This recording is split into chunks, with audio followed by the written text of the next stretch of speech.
Assalamualaikum warahmatullahi wabarakatuh. Alhamdulillahilladzi arsala rasul huda wa dinil haq ala dini kulihi wa karihal kafirun. Ashhadu an la ilaha illallah wa ashhadu anna muhammadan abduhu wa rasuluh. Allahumma sholli wa sallim wa barik ala Muhammad wa ala ali Muhammad. Ittaqullah haqqa tuqatih wa ala mutunna illa wa antum muslimun. Asupna Nasrani ka Jazirah Arab. Harti kecap Nasrani tukang bebela atawa pahlawan. Asal kalimahna nasoro yang suruh angsorun, dicutat tina dawuhan Nabi Isa nalika anjeunna tumaros ka Bani Israil. Man angsori ilallah, hartosna saha anu bakal ngabela kana agama Allah. Qala hawariyuna nahnu ansorullah, kami sakabeh anu bakal ngabelaan ka agama Allah. Nya ti mimiti harita aya istilah Nasrani jujulu pikeun jalma-jalma anu gumela ka agama Allah. Sedengkeun ari hawariyun nyaeta istilah pikeun sobat-sobat Nabi Isa. Saupamina Nabi Muhammad urang parantos mafhum sadaya disebut sahabat. Urang Nasrani nyebut ka Yahudi kafir kulantaran urang-urang Yahudi teu daek percaya ka Nabi saatosna Musa.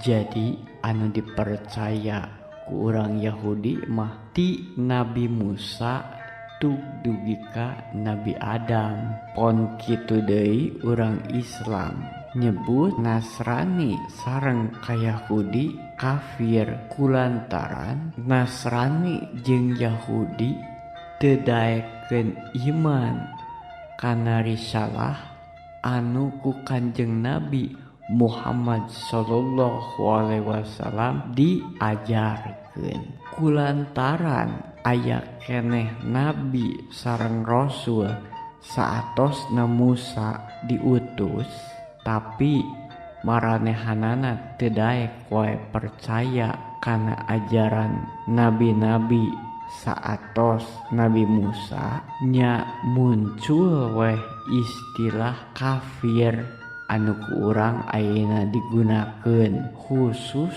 pikeun jujulu ka kaum anu teu percaya kana ayana nabi sareng rasul saatos Nabi Musa. Kusabab Bani Israil teu daek percaya kadua rasul anu diturunkeun saatos Musa, Allah Subhanahu wa taala ngalangkungan Al-Quran nyeksekan ka Bani Israil. A'udzubillahi minasyaitonirrajim. Apa tu'minuna bi ba'dil kitab wa takfuruna bi ba'd.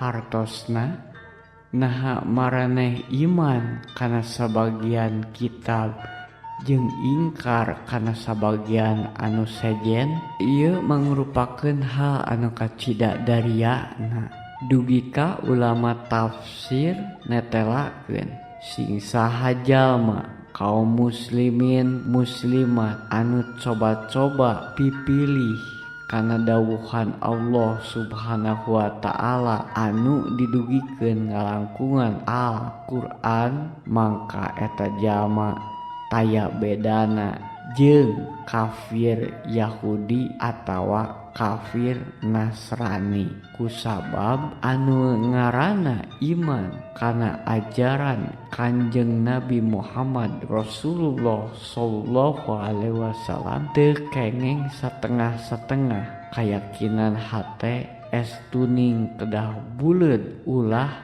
ngaran cabang. Di negeri Sam aya hiji panita anu bener-bener ngaji kana Injil.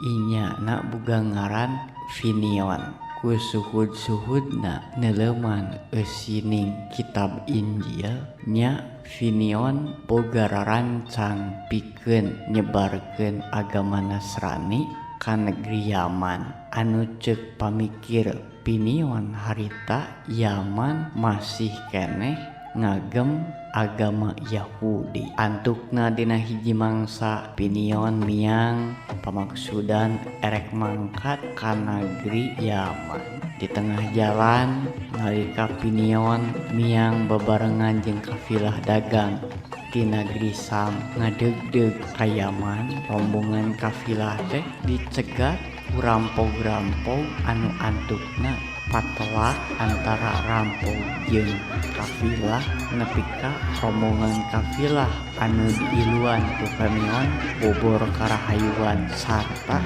jadi tawanan.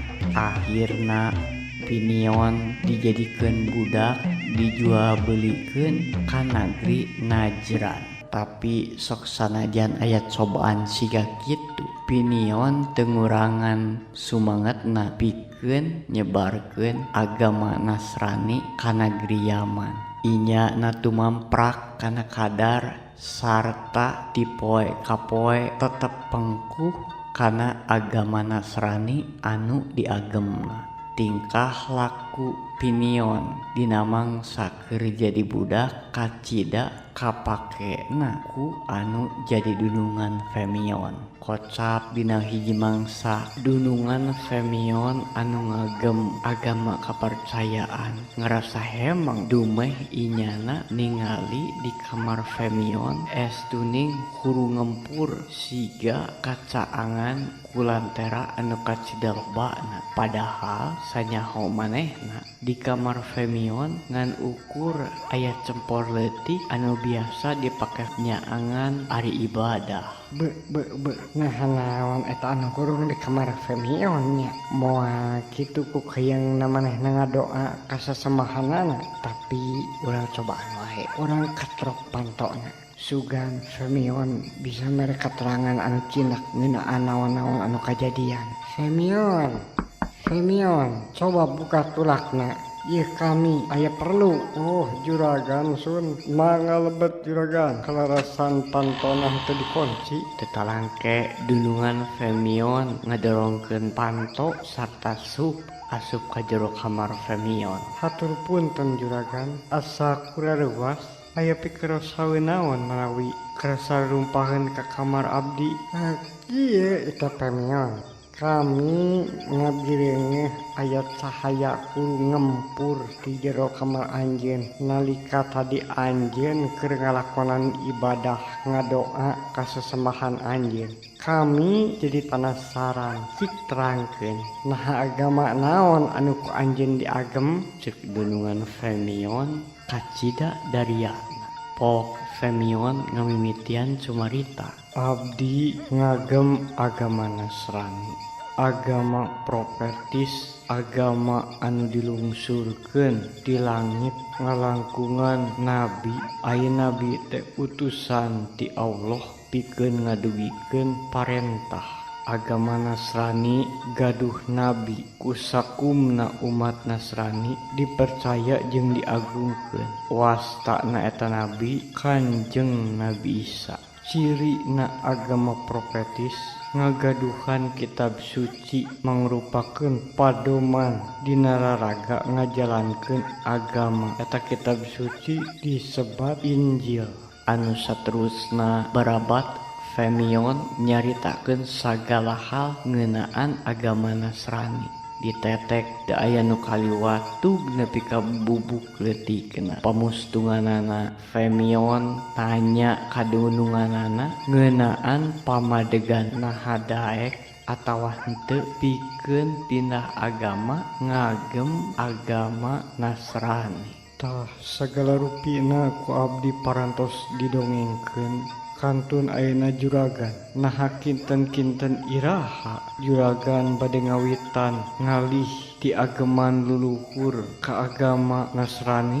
Pikeun kuring sagala rupana jelas kaharti ku fikir kahontal ku akal tapi kami moal waka gana-gana pindah agama sabab agama leluhur kami geus diagem turun-tumurun kajaba saupamana anjeun sanggup merebuk di anu leuwih jentre pikeun kami jeung masyarakat Najran cik nah sanggup anjeun merebuk di anu leuwih nyata Ngadenge pananya kitu Femion seriletik sarta pok ngamimitian di cumarita ditujukeun ka dununganana. Saupami kitu mah abdi gaduh usul kumaha upami kieu siapkeun waktos anu mustari kumpulkeun sadaya pangeus Najran di dinya urang buktoskeun naha sesembahan abdi atanapi sesembahan urang Najran anu langkung lukung pangartina sarta tarohanana sesembahan abdi Allah tiasa ngelehkeun sesembahan bangsa Najran mangka urang Najran ulah koncewang deui kedah langsung ngagem kana agama Nasrani. Usul eta aku kami katarima sarta isuk langsung ku kami bakal dipagunemekeun jeung para inohong di dieu. 2 poe geus kaliwat ti satu tasna Femion paguneman jeung dununganana. Dina wanci isuk-isuk panon poe geus medal deui bae arek nyaksi sagala rengkak paripolah manusia anu magalaran di alam dunya. Di alun-alun Najran harita geus ngakimbung ribuan jelema pikeun nyakseni kana kajadian anu baris lumangsung poe eta.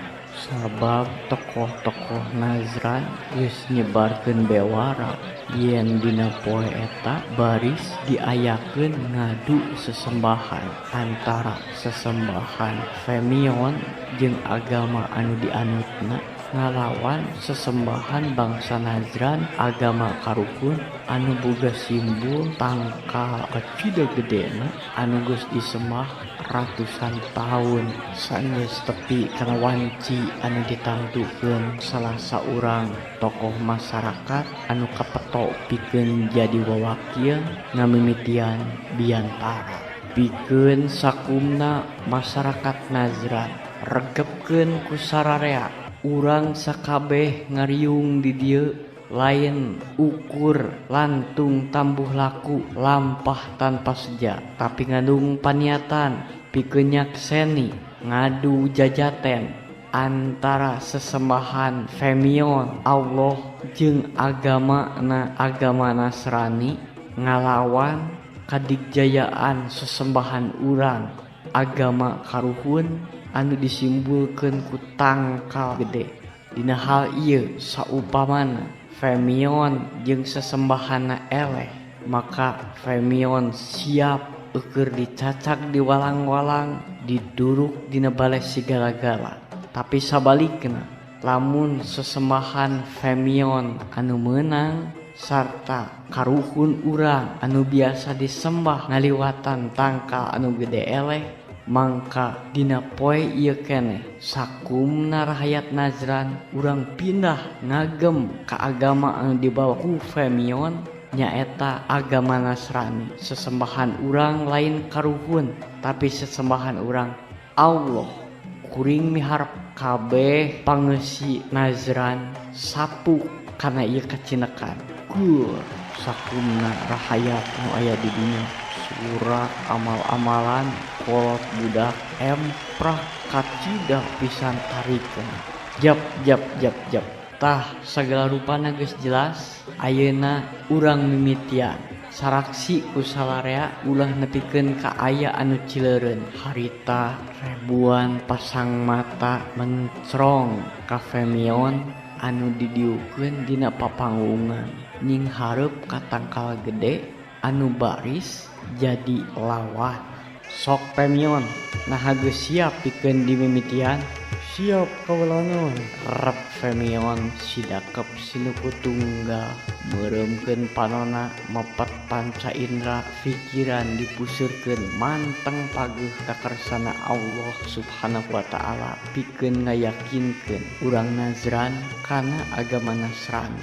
Femion terus manteng naneda kanu kawasa dasar Femion anu taat dina ngajalankeun ibadah jeung parentah ti Allah. Pamenta na dikabul ku Allah saciduh metu saucap nyata tekung silila gerung aya angin anu ngahiu ngagelebug nuju ka eta tempat tekung silila aya gelap anu kacida tarikna kilatna nyamber kana eta tangka anu geus 100 tahun disembah ku urang Nazran. Brah tangkal eta belah jadi dua tekung silila gur tangkal anu kacida gedena kahuru kuseun didatangkeun tina kingkilaban anu nyamar teh.